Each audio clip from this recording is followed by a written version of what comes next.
ngàyនេះគឺមកប៉ាវបាយសម្រាប់កូនសិស្សបឋមសិក្សាវត្តអង្គរជ័យ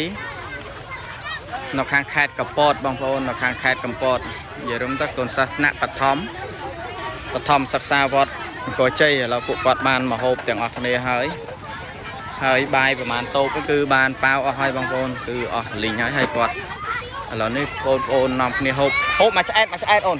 ចេញពីតូបមួយចូលតូបមួយចំណេញញ៉ៃកុំឥឡូវគាត់នាំគ្នាហូបហើយបងប្អូនតូបមួយខ្សែនេះអស់ហើយបាក់ខាងបាយគួរស្រឡាញ់ណាក្មេងបានហូបបាយសប្បាយណាស់ហើយខ្ញុំអ្នកអង្គរជ័យដែរបងប្អូនខ្ញុំក៏អ្នកអង្គរជ័យដែរនាំនេះញ៉ាំមកឆ្អែតផុតតូបមួយចូលតូបមួយកុំខ្លាចថ្ងៃហ្នឹងផុតតូបមួយចូលតូបនោះទៀតធ្វើម៉េចឲ្យអស់បាយកុំទុកបាទអីនេះមិនគាត់ហូប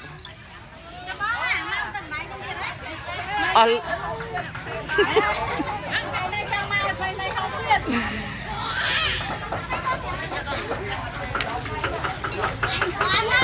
ចាស់ក៏ហូបបានដែរហូបបានទាំងអស់ទាំងចាស់ទាំងក្មេងអត់ប្រកាន់ទេបាយទាំងអស់ធ្វើម៉េចអត់សំខាន់ក្មេងៗទេគឺចាស់ក៏ហូបបានដែរហូបទាំងអស់គ្នាហូបបានទាំងអស់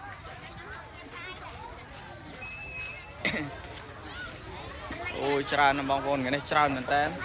កូនសិស្សអង្គរជ័យច្រើនអង្គបឋមសិក្សា